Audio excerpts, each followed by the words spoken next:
Hey guys, what's up? So it's your boy Omega Nerd here, and today we're going to be talking about disbanding lobbies in SBMM. So now, we all hate the fact that these past games have this disbanding lobbies thing where, after every game you're taken back out of that lobby and you have to search for another one again, which, all of us really fucking hate. I especially hate it. I especially hated it in Cold War because it got so bad to the point where it was trying to connect me with people that were in my same skill level to an extreme measure, to the point where I was only connecting to lobbies that had 100 to 200 ping, which made literally the games that I was getting into literally unplayable because of how laggy it was for me, because of how far away that server was that it was trying to connect me to.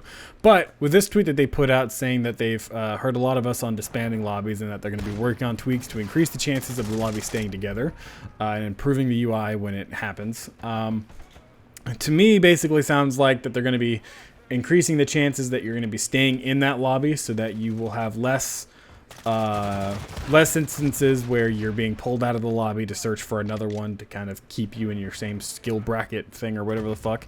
And instead of doing that, you'll just stay in the same lobby for a majority of the time. I'm pretty sure, even though they'll tweak, if they do tweak it, because let's be honest, Infinity Ward has a really horrible track record at actually doing what it is that they say. And when they do, it's usually at a snail's pace. So I would not expect this on day one of the live game going out.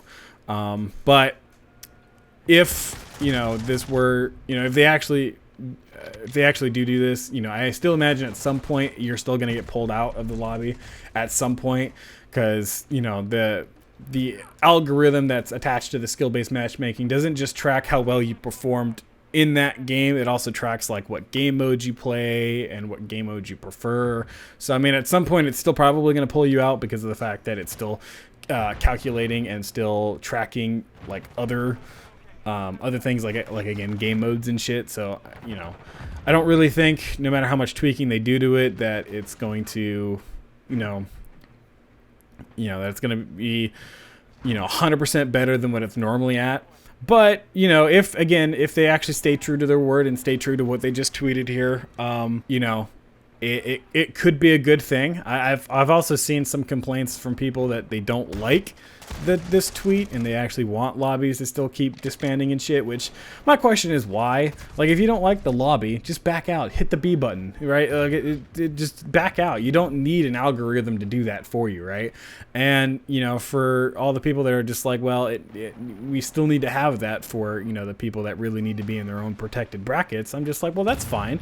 I mean, it could be like the past games, right? Like in Black Ops 2, I'm not sure if they had its own protective bracket back then, but from the matches that I remember playing, I never ran into like, anybody that needed to be in their own protective bracket, right? Like usually it was either people that were on my same skill level, or majority of the time it was a good mix where you had like a couple of people on like either my team or the enemy team that were good, and then the rest were people who were like average to maybe somewhat below average in terms of performance in that in a game, right?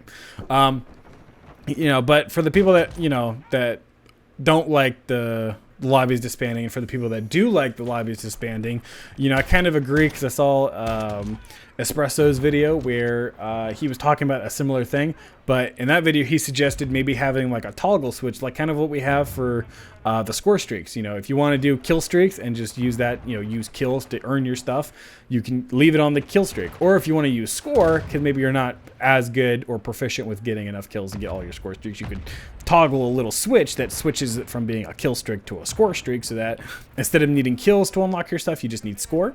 We could do a similar thing with the disbanding lobbies. You could have like a little fucking switch that if you leave checked on, tells the game to keep pulling you out of every game you get into to search for another one. Or if you toggle it off, it allows you to stay in that same lobby until you manually back out, right?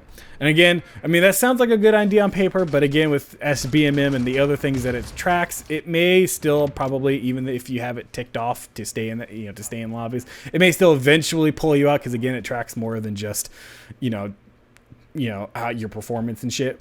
But I don't know. I mean, it's I want to be hopeful by this tweet, but at the same time, they have such a horrendous track record that you know, especially with the past 3 game titles, I'm not going to get my hopes up because I'm tired of getting my hopes up and then they just end up being squashed. So, you know, this time I'm just going to keep a very, very low bar, and, you know, if they end up blowing it out of the water, you know, and, you know, succeeding and actually doing, you know, a really good job at doing the tweaks to have the chances of the lobby staying together, great. But if they just are talking to talk like they most of the time do, you know, again, it's not gonna, like, you know, shock me or set me back on my heels, because again, I'm not gonna keep my hopes up for it because they've had such a horrendous track record. So but yeah, so this is like the little tweaks and things that they say that they're going to do to address the disbanding lobbies and SBMM a little bit. So I want to say it's a good sign because they're actually acknowledging it, you know, they're disbanding lobbies and shit, but only time will tell what they'll actually do and what they'll actually tweak. If you guys enjoyed the video, make sure to smash that like button. If you guys are new to the channel, consider subscribing. I do post Call of Duty videos, and make sure to click that bell icon so that way you guys stay tuned for when I go live, and I'll catch you guys next time. Ting tang, walla walla bing bang, ooh ee, ooh ah ah, ting tang, walla walla.